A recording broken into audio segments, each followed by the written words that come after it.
So we'll get VO and They are Yeah. here. Just coming there.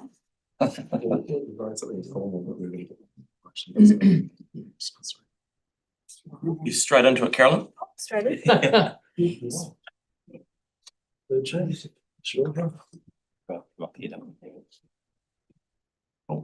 Welcome. We'll hand over to you. Thank you. Oh, thanks, Dan and councillors. I'll just stand for a couple of seconds of it.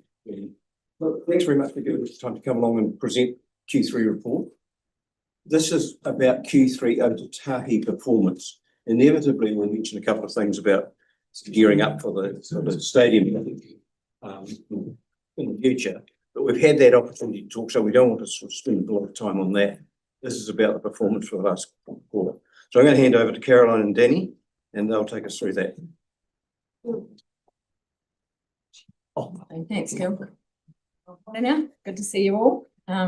New setting.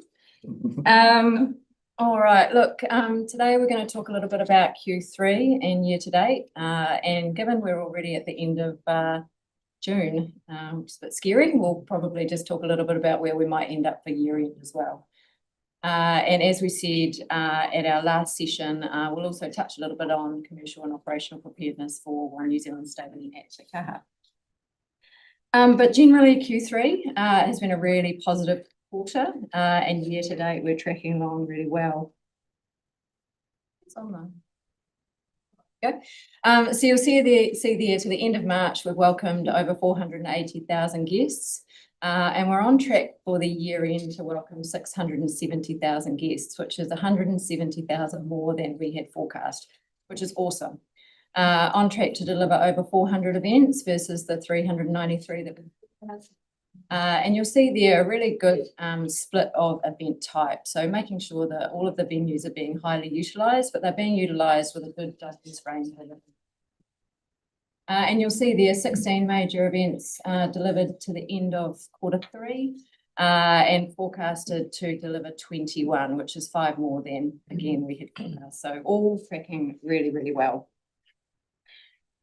Some of the event highlights, again, it seems like going back a lifetime. But again, you'll see a really good diverse range, great utilisation of the town hall continues. And a couple of those highlights were Brian Adams, we've all been there. First one sold out faster than any show post-COVID. And then we had 2 shows there, which were just awesome. And again, great content at the overall town hall, really highly utilised. So all tracking along beautifully with our wonderful set of venues. Thank you. Again, Celebrate and Source Local remains at the heart of everything that we do. Whilst that 78% is slightly under the 80, we are on track to continue that 80% mark by the end of the year. That's all just a little bit down to seasonal produce. And again, 70% just under of all of our business suppliers coming from Canterbury. And you'll see there 30% catering cost of goods sold. So before we bought catering in-house, our cost of goods were 40%. So really good to see that number, as well as accounting for the fact that we've seen 30% uplift in the cost of butter, 30% uplift in the cost of beef, similar for flour. So all of those main material items that continue to markedly increase, but we are maintaining those good costs. So again, positive. Economic impact. So we look at economic impact on a couple of those factors. So one is through the estimated contribution through visitor spending. So at the end of 28 million. Is 18 million. 8.5 is what we spend direct with local suppliers, and 1.2 year to date for local food. Looking at the end of the year, in totality, that will be around 40 million. So again, wonderful to see how much the events and the venues contribute more broadly to the wider ecosystem. Social impact, so social and environmental impact, as well as financial sustainability, all form part of our entire kind of impact framework.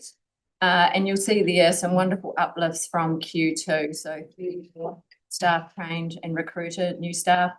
Our employee engagement score is still high at 78%, and our staff turnover is down.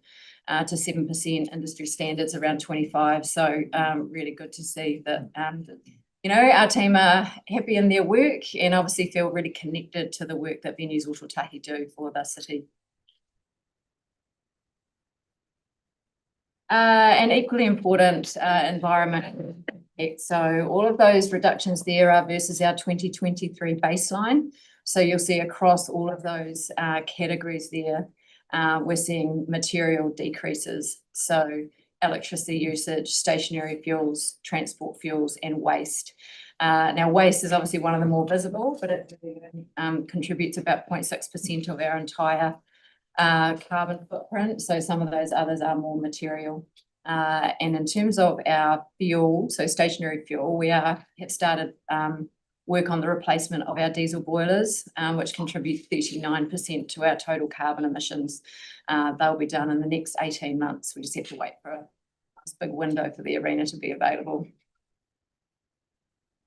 And community access and connection to the venues remains a critical part of what we do. So again, we're well on track to exceed our targets for the year. So 42 community events with a discounted rate delivered to date to the end of March.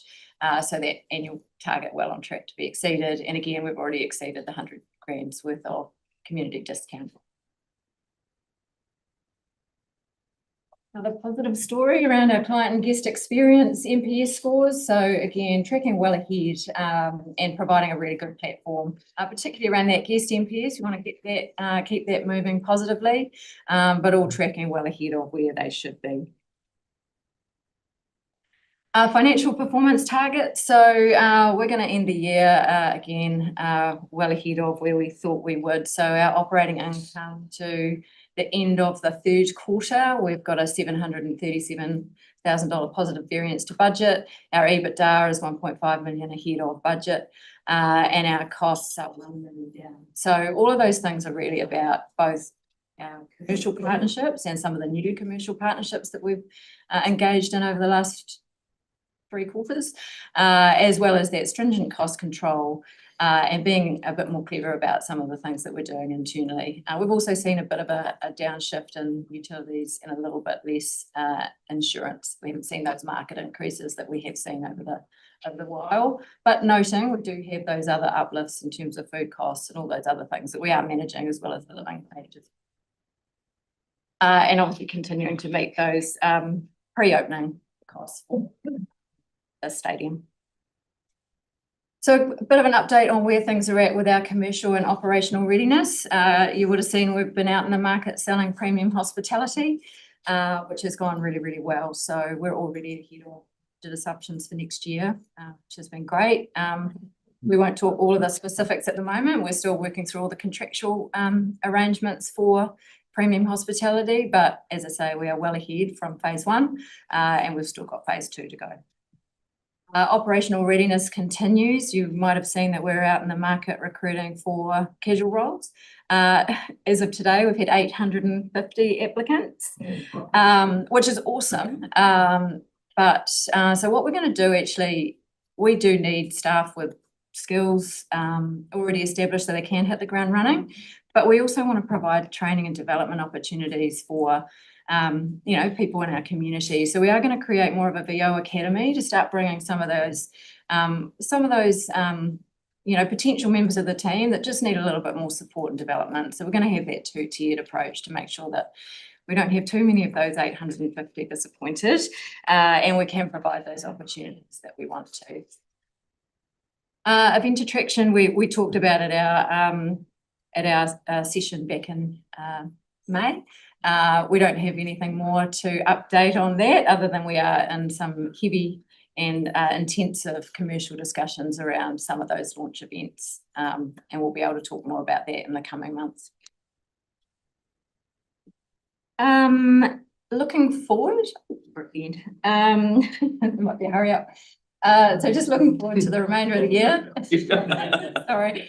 We're nearly there, obviously. So wonderful result for the Crusaders on Saturday night, and for Venues or Tautahi having 3 finals matches was was also a positive. And you'll see they're continuing to deliver a wonderful diverse range of events across the venues, and for the town hall to finish on 67 events for the last quarter, again, just a stunning use of that beautiful place. So that is us. Oh, we can go this last slide now. So any questions? Great, Scott. Thank you very much for that. It's really, really useful. And a good update on where things are at. I really like that idea of the VO Academy in terms of, because I was thinking that's one of those like citywide benefits where there might be people that get trained in hospitality that, you know, while they're working for you, might move on to somewhere else and help as well. So so that's really cool. Thank you. Aaron and then Yanni. Yeah, it was great for other companies to poach good staff. So two questions. One is on things like when beef goes up dramatically. Do you change the menu because lamb's at an all-time kind of bargain price? I'm going to call it cheap because that's disrespectful, but it's a great price. So do you switch the menu to suit? Well, look, we do have to flex. Where we start is, can we get a better deal somewhere else? And we've actually, with beef, we've managed to secure about a 50% reduction started in the last couple of weeks. So, you know, we've got to be clever about how we first look at all suppliers and supplier arrangements, and then look at shifting our menus accordingly. Yeah. That's not small, 50%. I know. Yeah, no, that's great. But and then the other, but beef is very high. And then the other one is around opening date of Takaha, and any chance you can be earlier. I know we're in public, but ACDC have announced playing, I think, Supercars weekend in Adelaide. Because ACDC currently touring America. I mean, they're still alive. Yes, a bonus. And Super Bogan weekend in Christchurch will go off. You know, I think the South Island. You asked a question. Any chance we could make that happen? Opening early is not really a question for me, unfortunately. That's a question for the project. Obviously, the earlier the better from our perspective and for the city. And if that were the case, yeah, that would certainly be a conversation we'd have. Yeah, and I've talked to the promoter TNG about ACDC specifically, and I won't say the number, but it is eye-watering what it would cost to get that particular production. Oh, have you seen the cars those guys drive? No, absolutely. Yeah. Business is good. Okay, thank you. Yanni? Yeah, first off, I just want to acknowledge you for the work that you've done on the temporary, what was supposed to be a very temporary stadium that lasted a lot longer than anyone would have imagined. So that's obviously the Apollo Stadium. And, you know, thank you for the work that you've done in that space. I know it's been a long journey, and it's been held together by, you know, staff who have done an incredible job at giving people the best experience they can have in a temporary facility that was never built to last as long as it has. So the question is, looking forward, is there a process around winding that stadium up, and what does that look like in terms of the future? I think that might be an Andrew question. Yeah. Okay, so that's all. It will come back to you. Okay. Cool. Okay. So I'm happy to move this. Victoria looks like she's happy to second it. All in favour? Against? That's carried. Thank you all very much for coming in. Much appreciated.